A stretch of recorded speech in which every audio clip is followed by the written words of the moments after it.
বিসমিল্লাহির রহমানির রহিম। প্রিয় পিরোজপুরবাসী, আসসালামু আলাইকুম।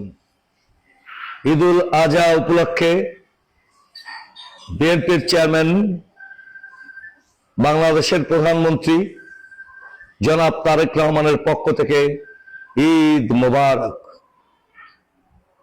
মানবিক পিরোজপুর গড়তে সাম্য মানবিকতার দীপ্ত শপথ নিয়ে ঈদুল আজহায় সকল অন্যায়কে কোরবানি দিয়ে ঐক্যবদ্ধ